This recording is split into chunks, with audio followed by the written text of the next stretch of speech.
Hello, everybody. It's Tim Hollinden on the Tim Hollinden Show with eXp Realty and team leader of the Hollinden team. I am so excited to have Al Stasek on the show with me today. Good morning, Al. How are you doing today, buddy? Morning, Tim. Never been better, brother. Yeah, I hear you. Good weather, beautiful fall colors in the air. Just great day for a Monday. Yes, sir. Couldn't. You're still in the Cleveland area, right? Yeah, Northeast Ohio. Yeah. Born and raised here, and still up here for the moment. Anyway, I have two sons that are both in their last years of high school. I got a senior and a junior, and I can tell you this. I probably have about two more brutal winters left up here, and I'll be snowbirding somewhere, a little bit warmer. But we love our fall for sure. One of my favorite seasons. Yeah, absolutely. But yeah, man. Yeah, love the weather right now, and looking forward to, ending the year strong. Yeah, I hear you. Good time to do that. Finish that fourth quarter plan if you haven't already done it, right? That's it. Well, by matter of introduction for our viewers out there, Al's been licensed for 24 years. Been at Century 21, been at Remax, part of the Remax Hall of Fame. We actually share a lot of things in common. I was with an ERA agent, Rookie of the Year. I was with Remax, owned the franchise. So our backgrounds are similar. But Al coaches over 8,000 agents now in his position at eXp. And I'm just blessed, man, to have you on the show today. And I know you love to pour into agents. You're pouring into 8,000 people on a regular basis. And so let's just start out. Let's talk about your background. Go all the way back to day one, kind of bring us forward and let everybody get to know you a little bit. Sure, man. I was born in a blue collar town called Brooklyn, Ohio, and my folks moved, and I was actually raised in another blue collar town called Parma, Ohio. And my folks almost always had two jobs. My mom worked night shift in a hospital, and then she waited tables at a Asian food restaurant at night.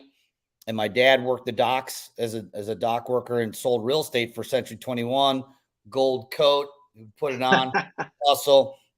And so, when I look back at how I was raised, we struggled, financially often, and it was, not that we were hurting for food or anything like that, but they were, my folks worked two jobs each to make ends meet so we can maybe take a family vacation once a year.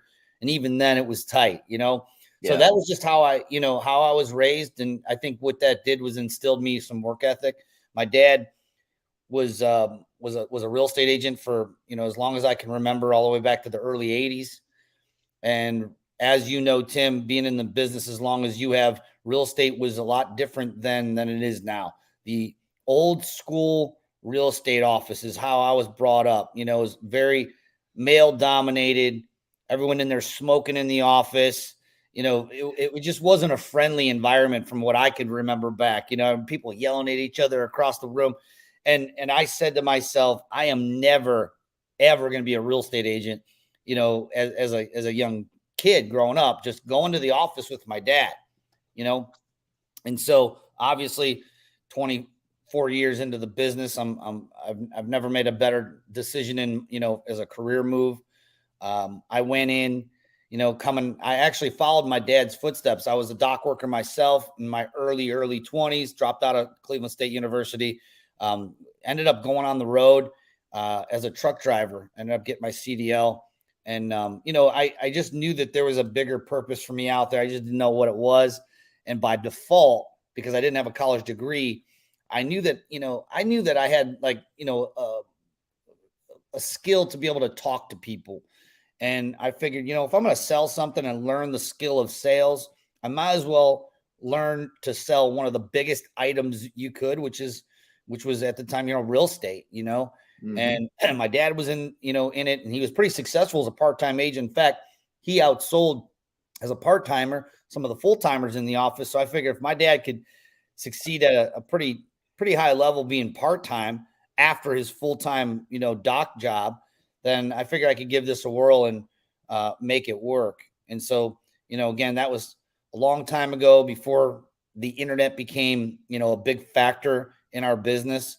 And, I just kind of came out of the gates as a learner, trying to figure out a better way, trying to figure out a way of marketing myself and lead generation, and hired all the coaches at the beginning from Buffini to Craig Proctor, and really just driving forward. And it really wasn't until like the market crashed in 2008, as you're aware.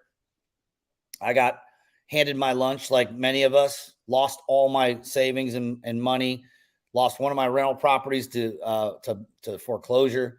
My credit score went from 800 down into the fours, and it clobbered me pretty good. But the good thing that came out of that was I met two individuals that changed my life, Michael Reese and Jay Kinder, and they started making me think differently about my real estate business. They started making me think as a marketer first and a real estate agent second. And that perspective really sent me on a whole new trajectory on my career. And so, that's kind of my background. I ended up opening my own brokerage and an indie brokerage in 2013. And then in 2017, I saw the model that we know as EXP Realty today, and moved my brokerage in over there, which was, best decision I've ever made for my career, other than getting my real estate license. And here we are. Yeah, that's awesome.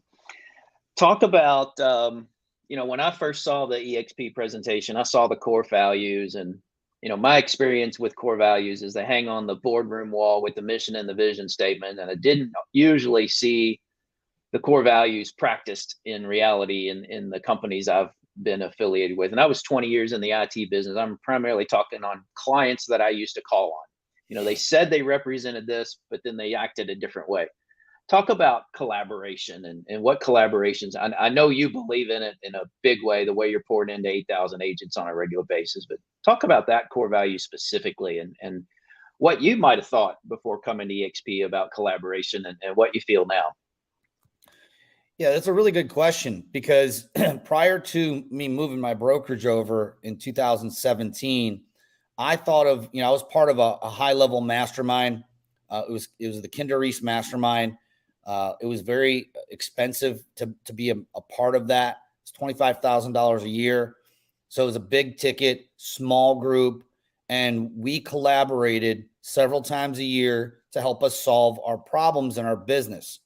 And it was one of the most powerful things that I ever invested in my business. And at the time I was like, oh my gosh, how am I going to afford this? It was so expensive, but it's such a small, and now in comparison to the amount of value that I ended up receiving, it's a very small number now looking back at it. At the time, it didn't feel like a small number, but that was my idea of collaboration. It was a mastermind type of a collaboration where a lot of like-minded individuals who came into that room to give, not get.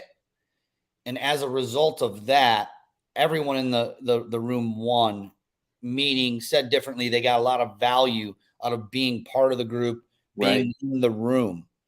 And we shared a lot of the same problems. Therefore, we could collaborate and share ideas openly, without that scarcity mindset that oftentimes creeps into rooms of top producers. So that was my original idea behind collaboration. Now, the problem with the high level masterminds is that what I had said earlier, they're expensive to be a part of. And the truth of it is that the agents that need that collaborative environment the most of them can't afford to get into a room where they're stroking a check for $25,000, as an entry fee, so to speak.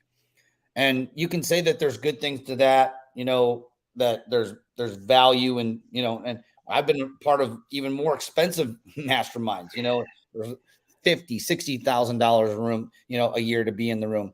But I think that the difference between then and now is, after bringing my brokerage over to EXP, Michael and Jay bringing their brokerages into EXP, and now we're riding on a platform that allows us to share the revenue.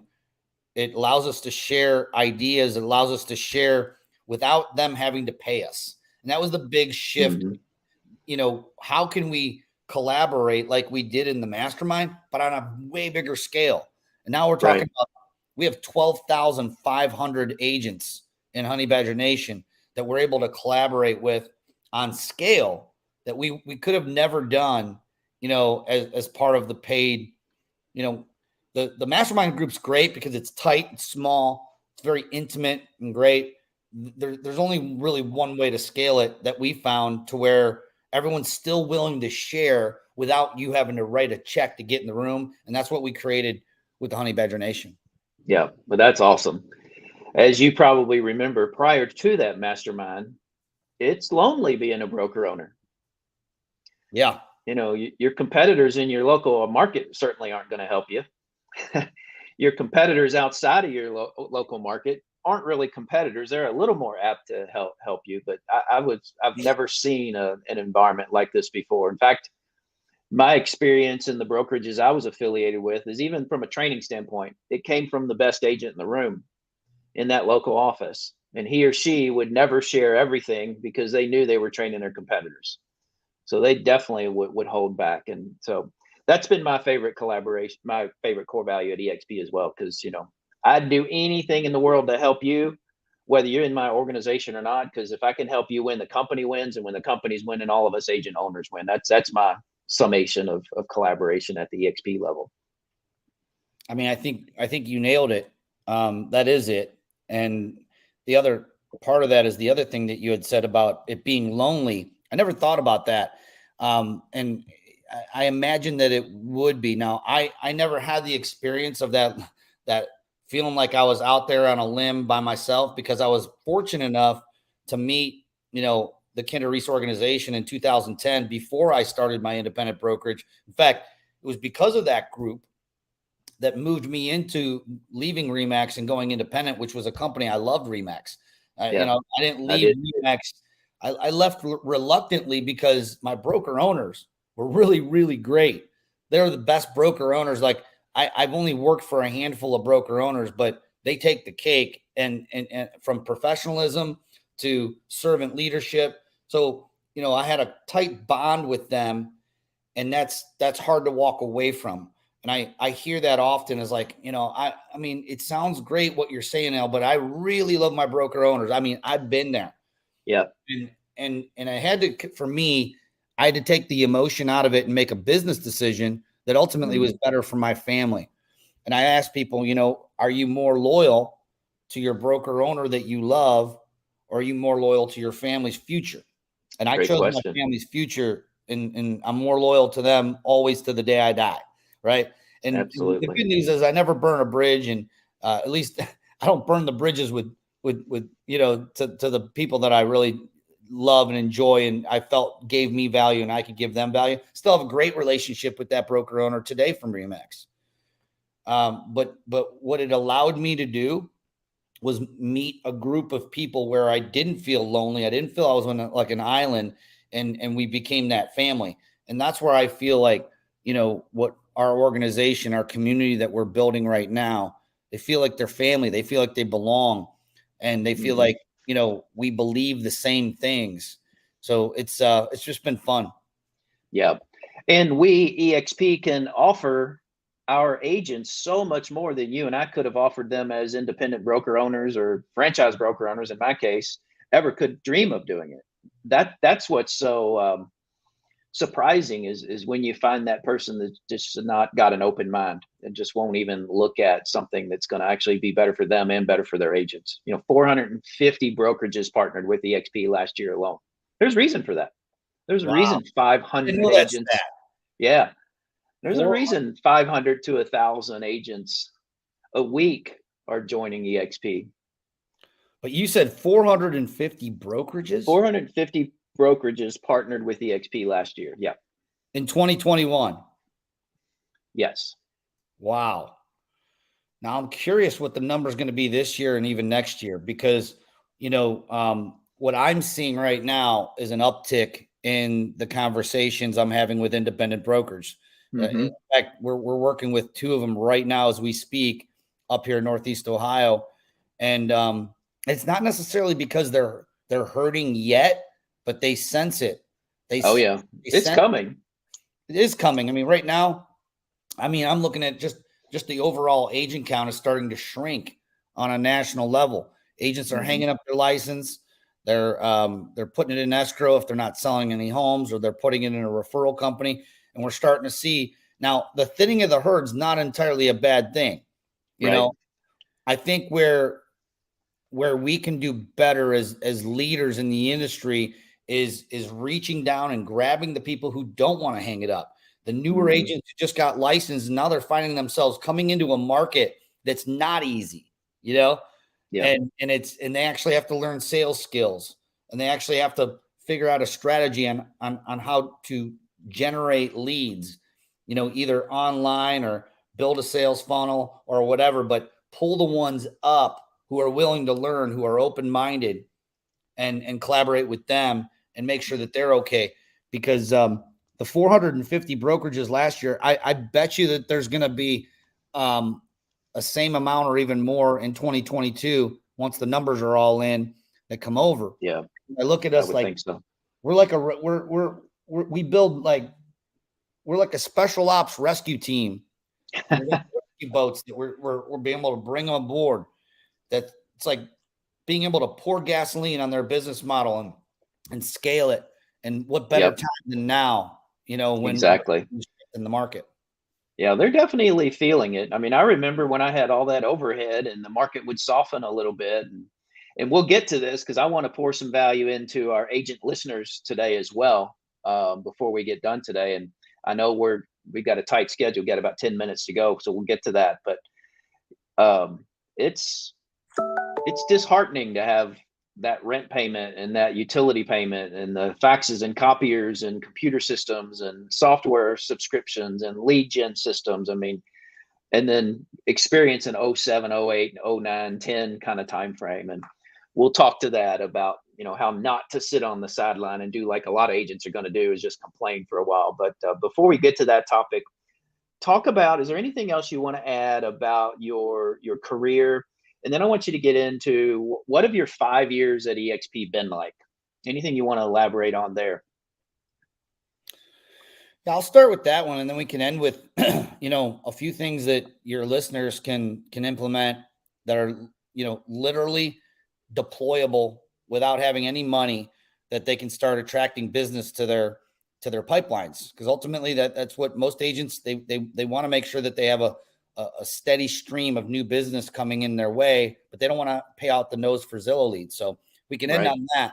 But my last 5 years has been nothing short of kind of an amazing roller coaster ride, but all on really great. I mean, I'm not talking about ups and downs. It's been just a really fun ride. You know, imagine the most fun roller coaster ride. If you're not into roller coasters, then forget this analogy. But if you do enjoy a good roller coaster, and I live in Cleveland here, and just 45 minutes from me is Cedar Point, one of the best amusement parks ever. That's where I dock my boat. And so if you can imagine the most fun ride, that's what it's been for me. You know, it's made the real estate business fun again. By merging and with this group of leaders. I've met the most giving, smart, intuitive group of leaders that I've ever had the opportunity to work with in my entire career. And I've worked with some really, really outstanding agents and brokers. And so, but the last 5 years, it's like 10x that. And it's because of the platform that's attracted all these leaders. And so I've become a better human being as a result of it. Obviously a better, you know, entrepreneur and business leader because of that group of people. It's the old adage, you know, if you want to be a better golfer, go play golf with scratch golfers, not hack golfers. And I'll certainly put myself into the hack golfer category, even though I've been playing a long time. I just never, you know, focused on making that, you know, I've been focused on growing my business, not my golf game. But that's the adage is that get around other people and they will suck, you know, that have achieved at a higher level as you, and they'll suck you up to their level. And I've certainly experienced that over the last 5 years, better than I have in any other time in my career, I believe. So that's Yeah, how I believe I couldn't agree more. My philosophy's always been, since I became an entrepreneur, my very first business is surround yourself with people that are better than you. And if you focus on that, you're gonna learn through osmosis just by being around it. yes, sir. Well, 6 minutes. I'd love to leave our viewers, our listeners, with some of Albie Stasek's best tips for working through a correcting market like we're in right now. Yeah. So I'll get right to it. When you're thinking about what's coming here, a lot of agents are going to click into defensive mode. They'll start spending less money on, on things. Okay. Whether it's coaching or whatever you're investing currently into your business, they start sucking that money back and hoarding it and thinking that they're going to make it through. And I'm going to suggest, look at the things in your business that are working and double down on those. And so for me, what's worked really, really well in the marketing realm is getting the message out to your market and making sure that you're addressing the things that are keeping them up at night. So for instance, sellers, if you're going after listings, and I'm just going to stick to listings because I believe, and you've been in the business long enough, Tim, and we've heard it forever since we were born into the business that, you got to list the last. And so, that's never been more true than now. Getting into this new market, you're going to still want listings. Now, the buy side is now going to become a little bit better of an opportunity than it was in the last 3 years, because that the buy side of this market has been a challenge. And you could have a buyer and have to write 11 or 12 contracts before maybe you're going to get one to stick, which means you're working so many more hours. Said differently, your dollar per hour is so much lower than you would if you were focused on listings. So I'm just going to reiterate what we've always iterated, which is focus on the listings. So let's get into that. Your message to market, and I love YouTube, period, end of story. You start to build your content on YouTube and speak to your audience. So in my world, it's going to be sellers. So what's the message to the market? What's keeping these sellers up at night? They're hearing that the interest rates have more than doubled, because they have. They're hearing that it's taking longer to sell homes. They're hearing that homes aren't just flying off the market when you list one. So addressing these concerns and the fears of home sellers that are out there, make sure that make sure that it's market specific. So I live in a town outside of Cleveland called Avon, Ohio. And if my number one priority was to own that mind share of home sellers who are out there searching for a solution and selling their house, I would be speaking to their biggest fears and concerns in, selling a home in Avon, Ohio. And that would be my core messaging, in my videos. By the way, by creating these assets, they're there forever. They never go away. I remember spending literally $6,000-$7,000 a month in radio, and it created seller leads that were extremely expensive. And guess what? When that radio ad went away, the message disappeared too. They heard it once. I'm not saying it's not an effective way, but in this market, most agents can't afford to go on radio. So YouTube is your next best bet from radio. And the last thing I'm going to say is make sure that you have a compelling offer. So again, going back to your audience, if your audience is going to be sellers, and I believe that it should, you should be speaking to what's keeping them up at night, problem, solution, you being the solution, right? And have an offer, some way for them, a reason for them to contact you and get in touch with you for more of that information. Another thing is your follow-up plan should be on point. Actually, Coach Burt and Jay Kinder and we have a book coming out very, very shortly. We haven't even announced it yet, but it's called $1 Million Follow-Up, where it's a systematic way that you can follow up with your prospects. And I'm not talking about putting them on a drip campaign and forgetting them. Okay. That's how we've been doing it for the last probably 10 years. Right. And I'm not saying that it doesn't work, but it's a low effectiveness strategy. So we have strategies that we've proven, because we still use them today, in our agent attraction efforts. And we're putting that out there. So have a follow-up plan that you're staying in front of these people. And if you're shooting the YouTube videos like you should be, you can actually use those videos. This is a little sneak peek into the book, using those videos instead of saying, hey, Tim, it's Al, just checking in. Happy Monday. If that's part of your follow-up plan, just delete that. Okay. Yeah. Follow up with what we call deposits.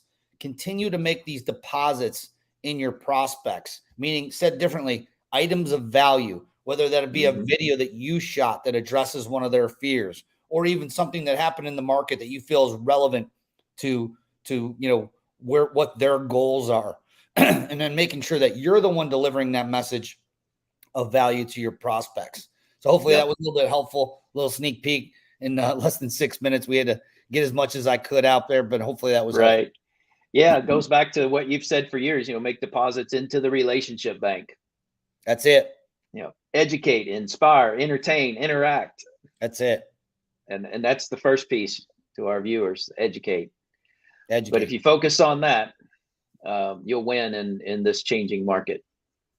Because it is time to double down. That's what I did in 2007.